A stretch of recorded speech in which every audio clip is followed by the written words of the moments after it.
Bueno, vamos a ver antiarrítmicos, fármacos antiarrítmicos.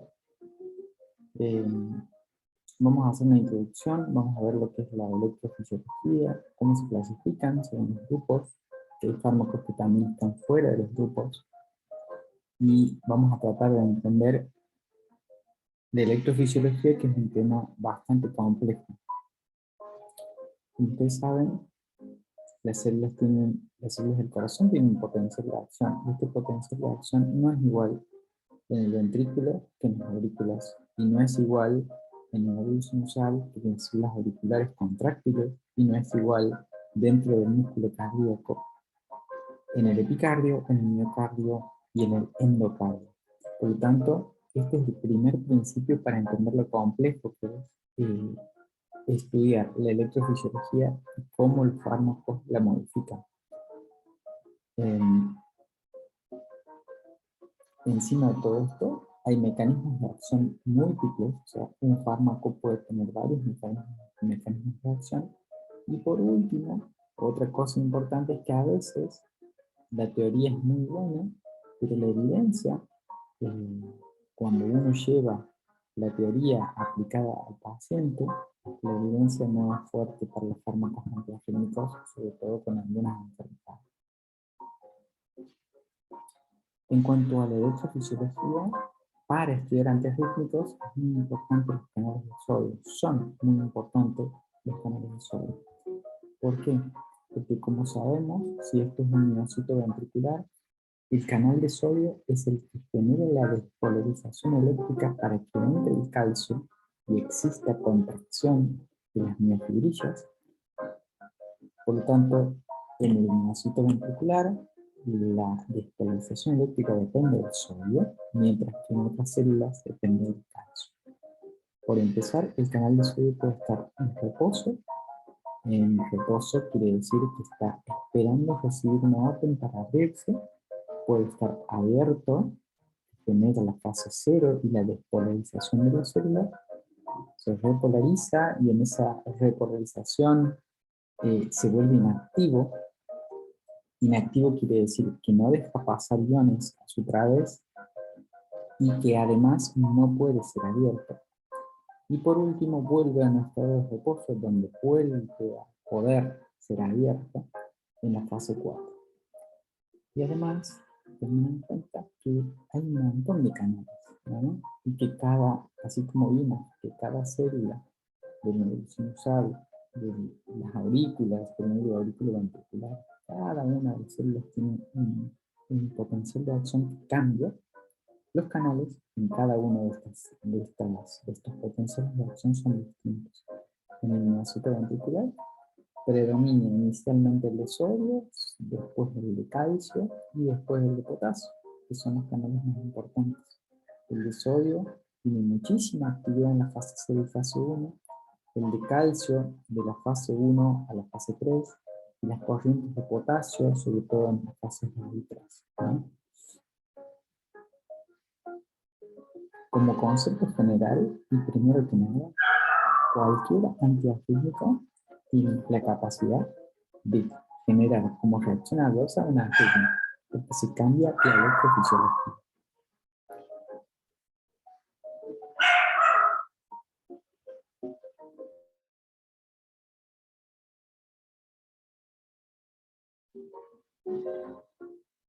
La clasificación de Van Williams es la clasificación que existe hace muchísimo tiempo y que nos permite agrupar los fármacos antiarrítmicos en 4 grupos. 4 clases.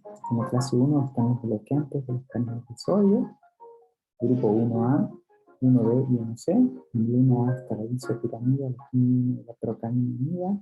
En el 1B la lidocaína y la mexiletina, sobre todo.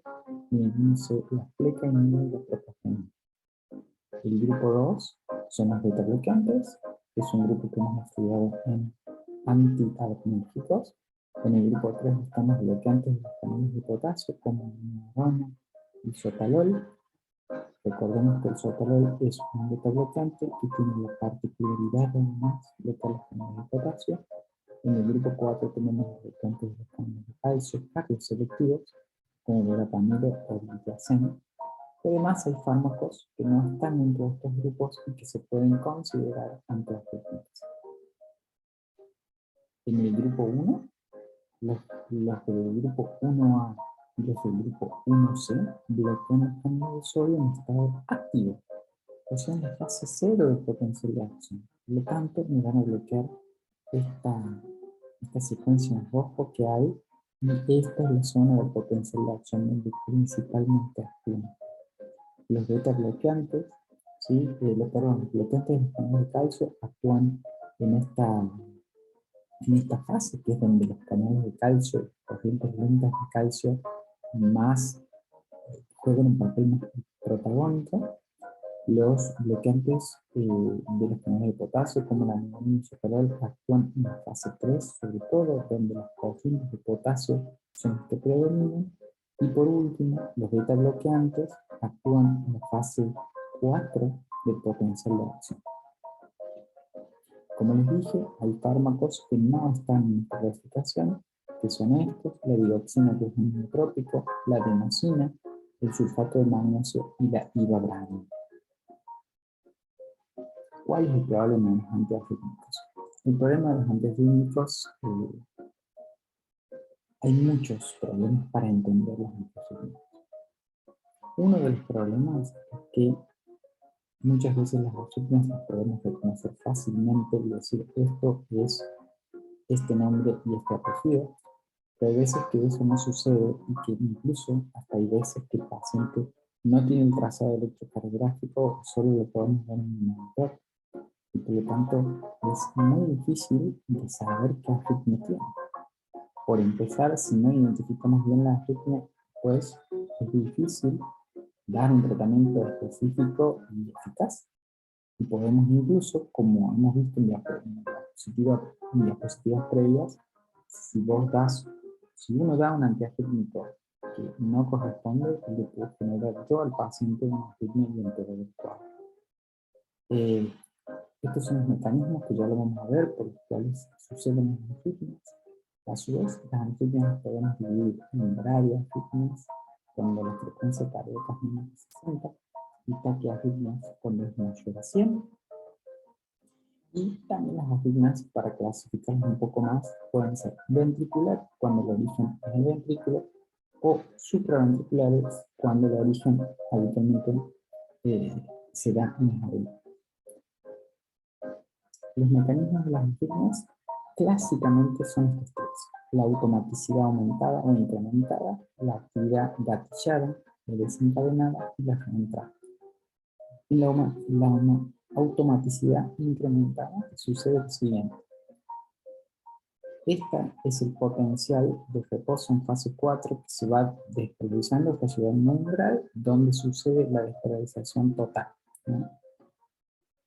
Cuando esta pendiente se hace mucho más vertical, la que habitualmente debería venir así despacio hasta lograr el umbral, cuando se hace más vertical se acelera, ¿no? Eso es automaticidad incremental. Habitualmente sucede que un grupo de células, normalmente el ritmo lo comanda el nódulo sinusal, pero cuando hay un grupo de células en las cuales sucede esto fuera del nódulo sinusal, estas células toman el comando del ritmo cardíaco y eso es lo que genera la arritmia en este caso. La taquicardia auricular, por ejemplo, es una arritmia que se produce por automaticidad incrementada. Un grupo de células tiene la capacidad de incrementar su automaticidad, ganarle, por así decirlo, al nódulo sinusal y tomar el ritmo cardíaco. El segundo tipo de mecanismo de arritmia es la actividad desencadenada, ¿no? O gatillada. Normalmente el potencial de acción es fase 0, 1, 2, 3 y 4. Cuando existe un potencial que cae en fase 3, puede desencadenar una arritmia, o cuando se da en fase 4, también. Al primero le decimos post-despolarizaciones tempranas, y el segundo tipo, post-despolarizaciones tardías. Habitualmente acá siempre aprendimos que esto es periodo refractario, y en la cabeza tenemos que periodo refractario es un periodo en el cual uno estimula y no sucede nada. Hay un periodo refractario, eso es cierto, pero este periodo refractario puede ser dividido en tres partes. Un periodo refractario absoluto, que habitualmente viene por acá, donde cualquier estímulo que yo, que ese potencial de acción sufra, no voy a tener una respuesta porque justamente es un periodo refractario total. Y luego, en esta zona, viene un periodo refractario relativo, donde un estímulo que caiga acá puede generar una respuesta que no va a ser propagada. Mientras que existe en esta zona, esta es la zona de peligro, de riesgo, que se denomina periodo refractario efectivo, donde un estímulo que caiga acá puede generar una respuesta propagada y generar post-estabilizaciones, en este caso precoces. Y el último mecanismo son las reentradas. Las reentradas es quizás el mecanismo más frecuente de arritmias, aunque a veces las arritmias en una arritmia se pueden mezclar mecanismos. Y acá sucede lo siguiente. Las fibras de Purkinje, en este caso, conducen de esta manera y el estímulo viene por acá. Esto va a despolarizar todo este músculo que está por acá y esto va a despolarizar todo este músculo que está por acá. Esto es lo mismo.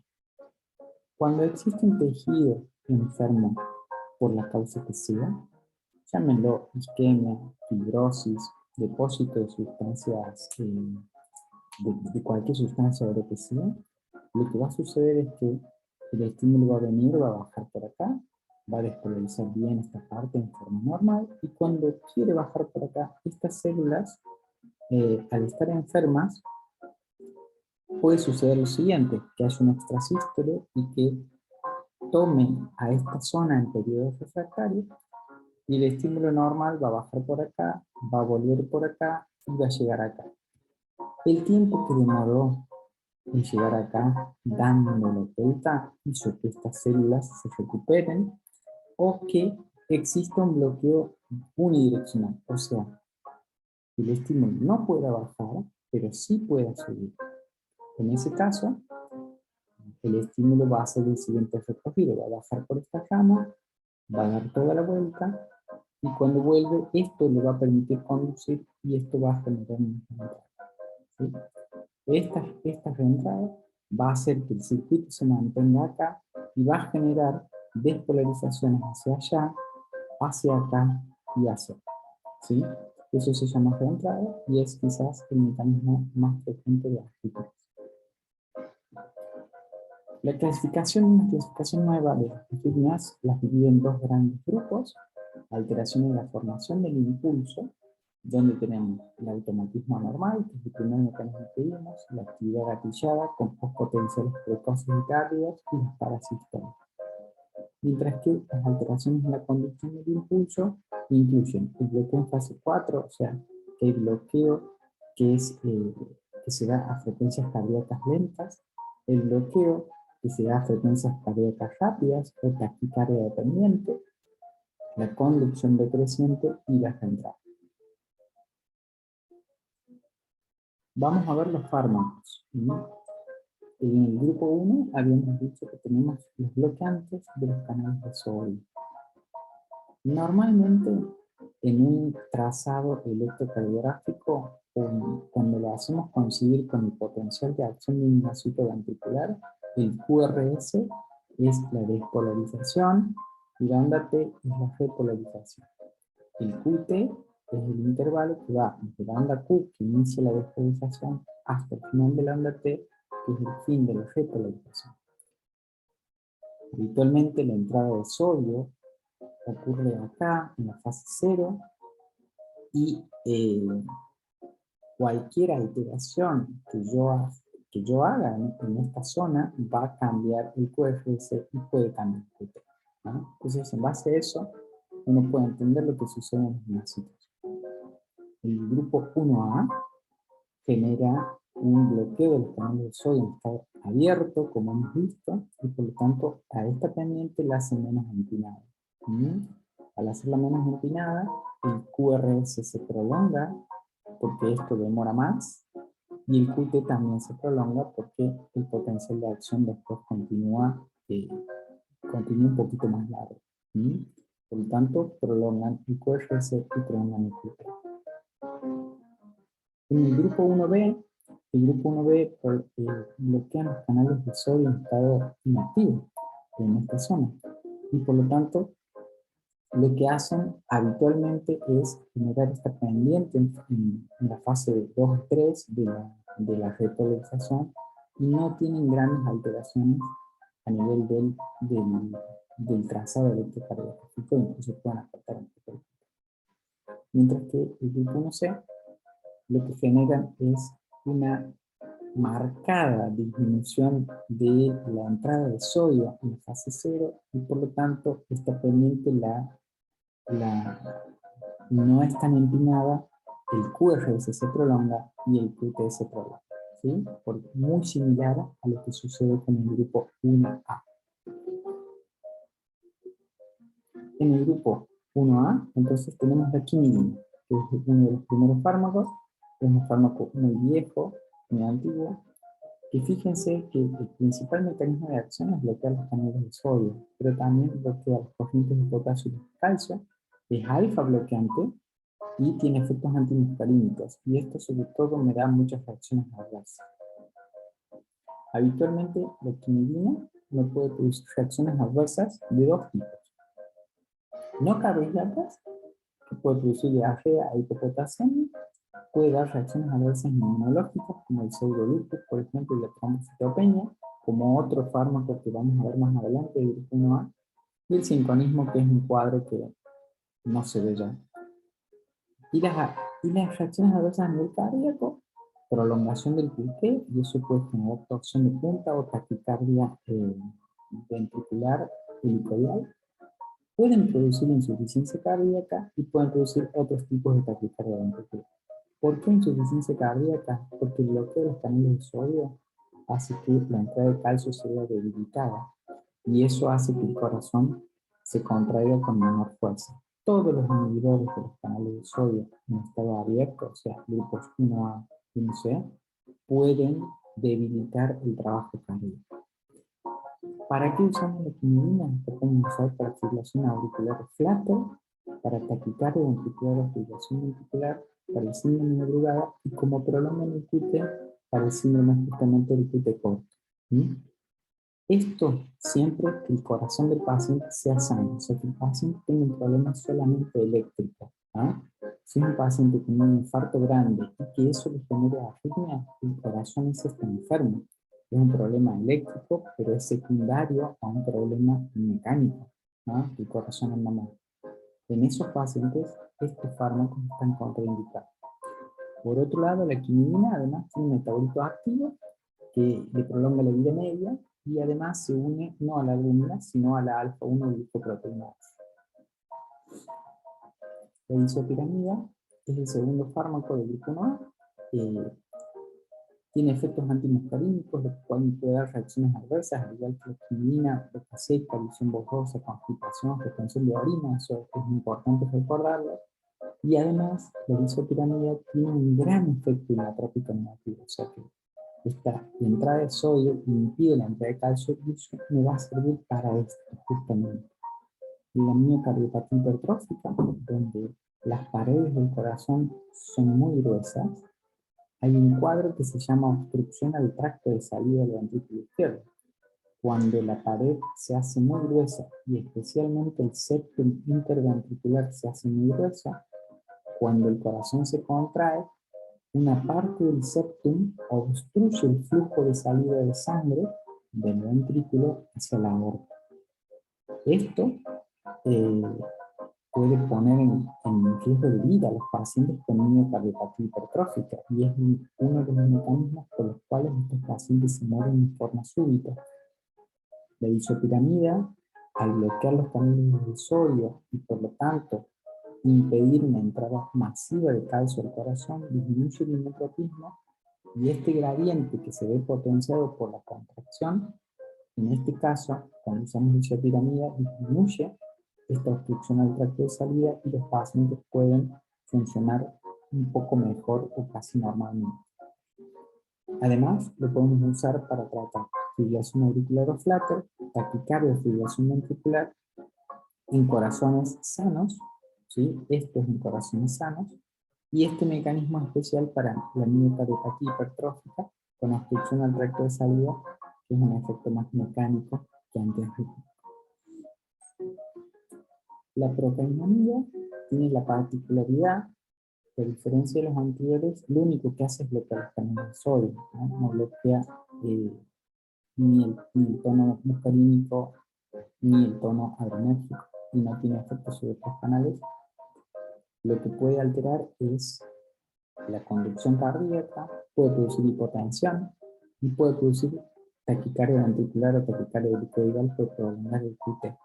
Además, es uno de los fármacos que produce aplasia de la médula y también puede producir un pseudolupus que se manifiesta con clínica de lupus, pero además puede positivizar los anticuerpos para el lupus, y todo esto se soluciona solamente suspendiendo el fármaco, ¿no?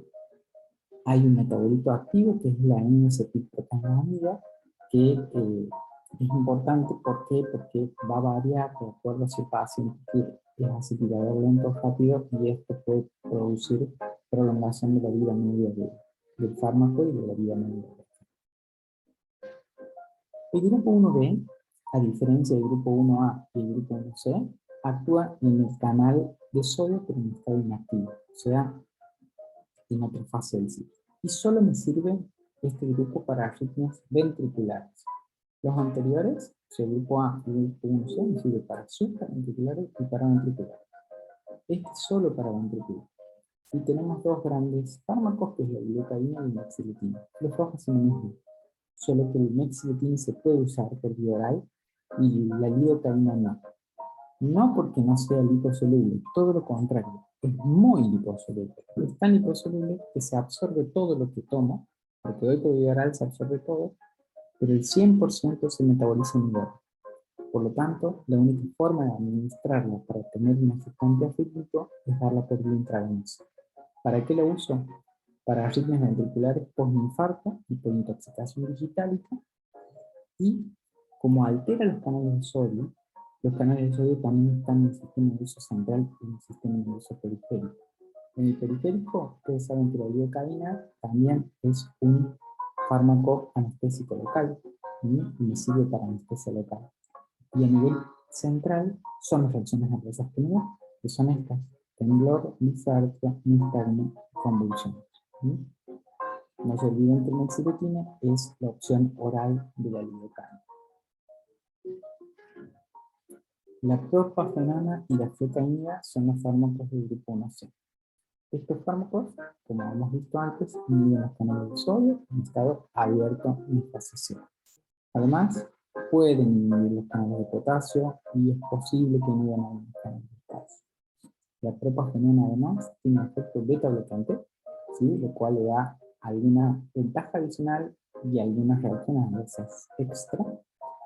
Y habría un efecto también sobre el receptor de fluorilina del retículo sarcoplástico.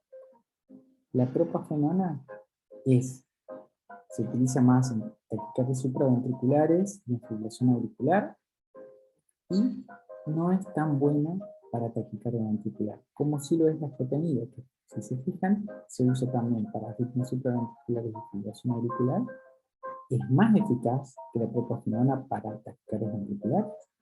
Obviamente, con corazón sano, como venimos hablando en este grupo 1, se puede usar para el QT largo y para la taquicardia ventricular catecolamínica.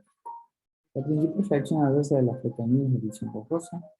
La propafenona puede producir bradiarritmias y broncoespasmo por justamente este efecto beta bloqueante, y tiene un metabolito activo que se da por el citocromo P450, que le puede prolongar la vida. Problemas del uso de estos fármacos, como todo bloqueante del canal de sodio, puede producir insuficiencia cardíaca y exacerbarla, ¿sí? Puede producir bloqueo cardíaco, ¿no? Y taquicardias ventriculares. Todos los antiarrítmicos son proarrítmicos. Y es muy importante saber que estos fármacos están contraindicados en flutter auricular. Tener mucho cuidado e identificar bien la arritmia. El flato auricular es una arritmia que se da por una macro reentrada en la aurícula derecha. La aurícula derecha es sustrato para que esta macro reentrada suceda. Y habitualmente se da a 300 vueltas por minuto. Genera 300 vueltas por minuto. ¿Quién determina la frecuencia cardíaca en el flutter? El nódulo AB. Si el nódulo AB deja pasar todos los impulsos, el corazón va a latir a 300 por minuto, y eso es muy malo, hemodinámicamente es muy mal tolerado, y el paciente habitualmente presenta complicaciones graves en pocos minutos. Sin embargo, el nódulo AB habitualmente pone un freno.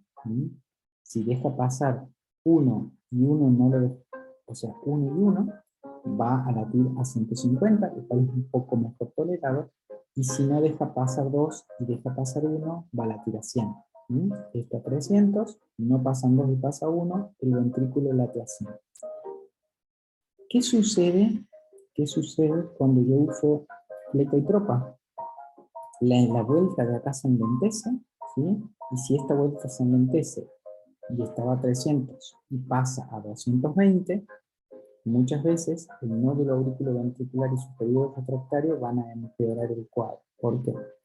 Porque si la arritmia está a 2,1, o sea, acá va a 300, uno pasa y uno no pasa, el ventrículo va a latir a 150. Si yo doy propafenona o flecainida, esto pasa a, en vez de a 300, a dar la vuelta a 220 por minuto, 210 por minuto, y el nódulo AB le doy tiempo a que se recupere en esa vuelta, y va a transformarse en una arritmia 1-1. O sea que la vuelta que da te permite al nódulo AB recuperarse y todos los impulsos pasan. Y el paciente pasa de tener 150 a tener 220 latidos por minuto. Eso es muy mal tolerado hemodinámicamente y puede ir a una fibrilación ventricular y al paro. Por lo tanto, ojo en flutter, identificar bien la arritmia que es, y de acuerdo a eso, dar el antiarrítmico que corresponde.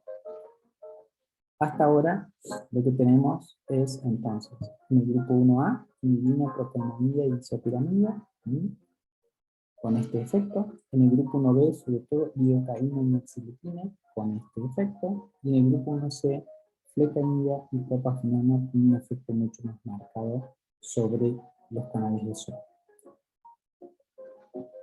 Los beta bloqueantes son fármacos que ya hemos visto en antiadrenérgico. Sirve para arritmias supraventriculares, para arritmias ventriculares. Si el corazón está sano o si el corazón no está sano, sirve. Es muy importante en cariopatía isquémica, ¿no?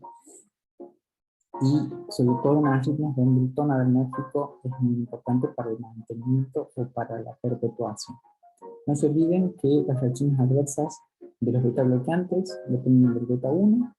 El beta 1 ustedes saben que altera el ineutrono, el dromotropismo, por lo tanto puedo tener bradiarritmias, bradicardia, deterioro de la función contráctil en pacientes con insuficiencia cardíaca aguda, mientras que el beta 2 es muy importante el broncoespasmo en los pacientes con POC, y el fenómeno de Raynaud en los pacientes que tienen alteraciones de la perfusión en los niveles inferiores, por ejemplo.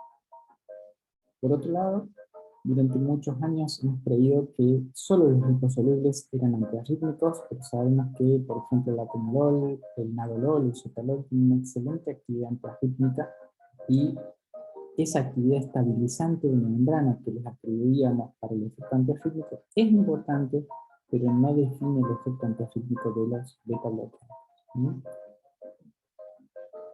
Además, los beta-bloqueantes, de todo lo que hemos venido hablando sobre el efecto antiarrítmico que tienen efectos antiisquémicos. Por lo tanto, esto, si la isquemia genera arritmia, el efecto antiisquémico es muy importante para prevenir las arritmias y para evitar que aparezcan. Además del efecto estabilizante de membrana, algunos tendrían efectos sobre las corrientes IF acá en fase 4, y el sotalol, que es un beta bloqueante, tiene actividad de clase 3 de antiarrítmicos, eso que altera la conductancia al potasio y prolonga la duración del potencial de acción similar a la noradona.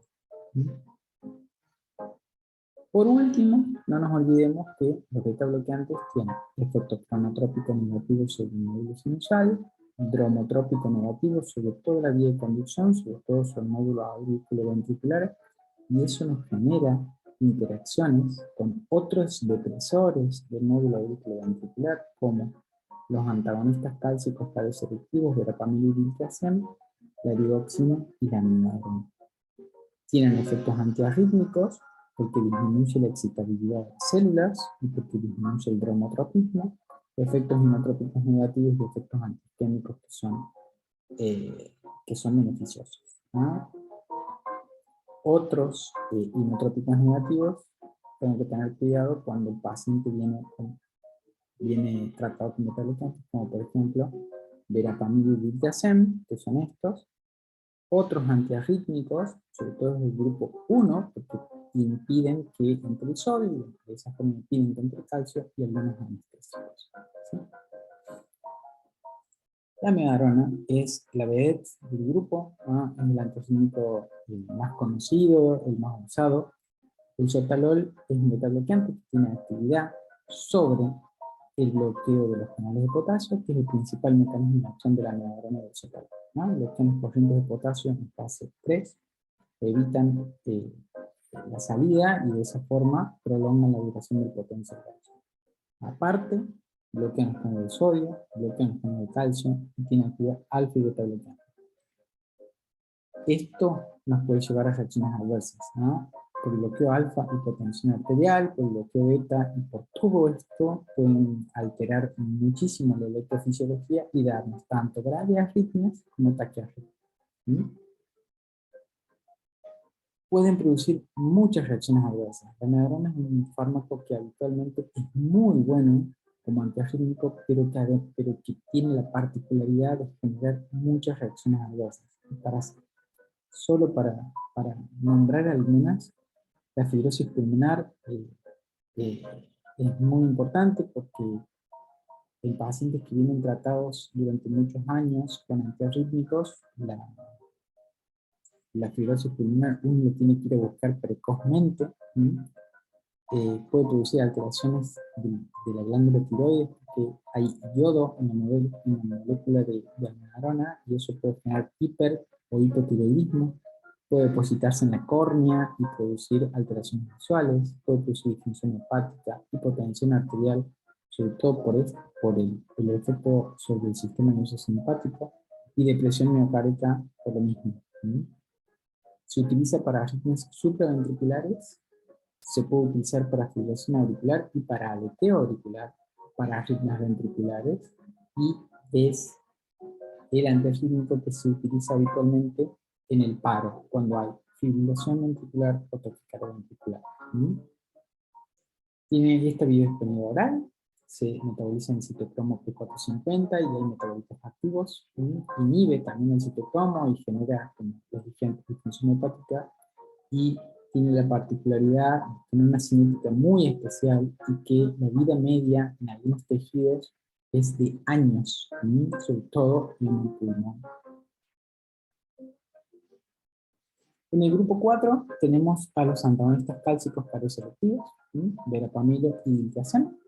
Estos fármacos alteran la conductancia del calcio en los canales L y se usan solamente para taquicardias paroxísticas supraventriculares, eventualmente en control de la frecuencia de una fibrilación auricular.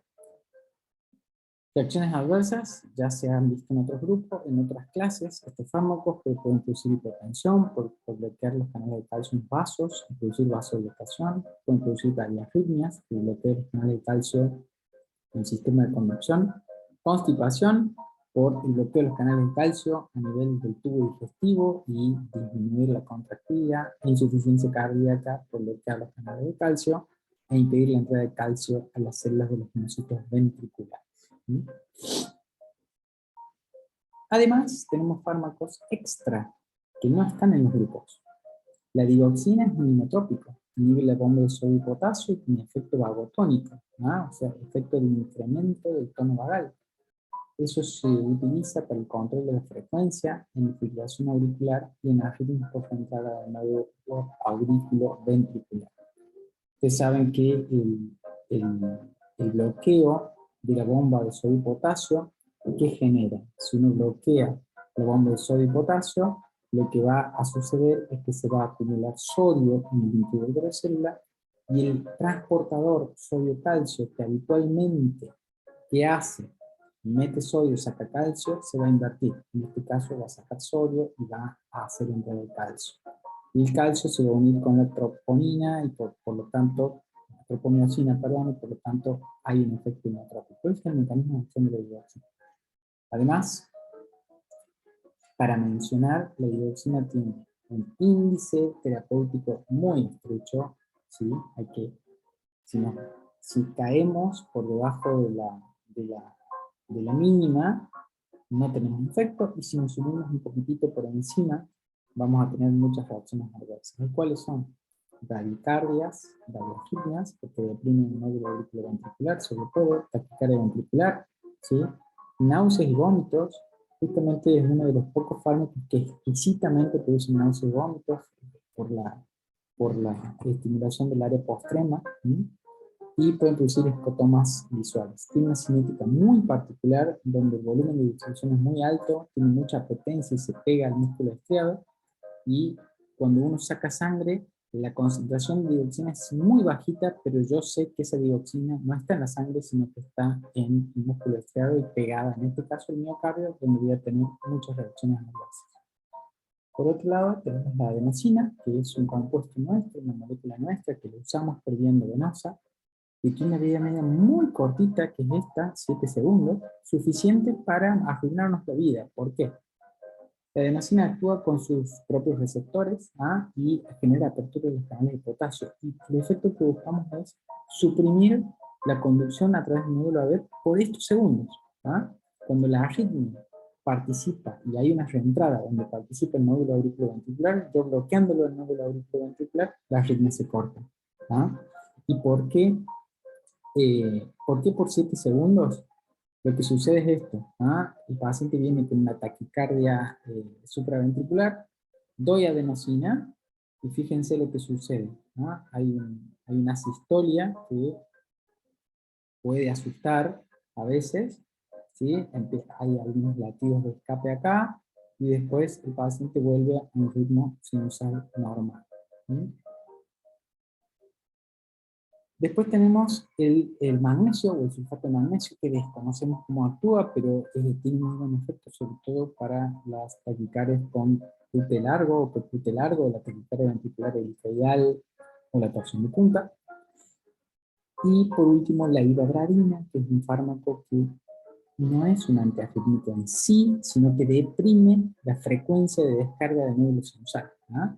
Inhibe las corrientes IF, por lo tanto, si el potencial de acción es este, y debería seguir así, lo que hace la ivabradina es enlentecer estas corrientes y hacer que el umbral se logre un tiempo después. Por lo tanto, en pacientes con ritmo sinusal, que yo quiero bajarles más la frecuencia cardíaca, puedo usar ivabradina para bajar más la frecuencia cardíaca. Por ejemplo, en quienes quiero que su miocardio no consuma tanto oxígeno, como por ejemplo los pacientes isquémicos. ¿Ah? La reacción adversa de la ivabradina, lo bueno que tiene es que produce nada. Las reacciones adversas son los fosfenos, que son visión de colores, pero es muy bien tolerada. Y es el único fármaco con el cual yo puedo bajar la frecuencia cardíaca en ritmo sinusal que no me produce hipotensión. Los demás, la amiodarona, los beta-bloqueantes o los antagonistas cálcicos, me bajan la presión arterial. Y esa es la ventaja que tiene el ivabradina. No les mencioné, me olvidé mencionar que la adenosina, como reacción adversa, tiene además de esa pausa en la conducción y esos 7 segundos fatales donde el corazón puede no latir, puede producir broncoespasmo. Entonces tengo que tener cuidado en pacientes asmáticos o con EPOC. 2 o 3 cosas de El paciente en paro cardíaco habitualmente el único fármaco que puede usar cuando el ritmo es este, que es una taquicardia ventricular o una fibrilación ventricular, es la amiodarona, ¿no? Para paro cardíaco, la amiodarona como antiarrítmico. Otra cosa, si el paciente tiene una arritmia y tiene el potasio o el magnesio mal, además de dar un antiarrítmico, tiene que normalizar el potasio y el magnesio, ¿no? Son cosas que por ahí también tenemos que ponernos a pensar a la hora de tratar farmacológicamente una arritmia. Esto es una taquicardia helicoidal o torsión de punta, ¿no? Y habitualmente hay muchos antiarrítmicos que me generan esta arritmia que es potencialmente mortal. Por ejemplo, la amiodarona, ¿no? Habitualmente muchos médicos a esta arritmia le ponen amiodarona y eso empeora todo. Por lo tanto, recordar y tener en la cabeza que todos los antiarrítmicos son proarrítmicos. Esto es lo que sucede. Todo esto es el intervalo QT, es el que se prolonga gracias a todos estos fármacos. Y fíjense que no solamente hay antiarrítmicos, hay un montón de otros fármacos. Por ejemplo, el haloperidol, ¿sí? Las quinolonas, los macrólidos, antihistamínicos, el ketoconazol, y hay una página que se llama QT Drugs que menciona todas las posibles causas de prolongación del QT. Cuando uno tiene duda, va a esa página a ver si el fármaco que está en cuestión puede prolongar o no el QT.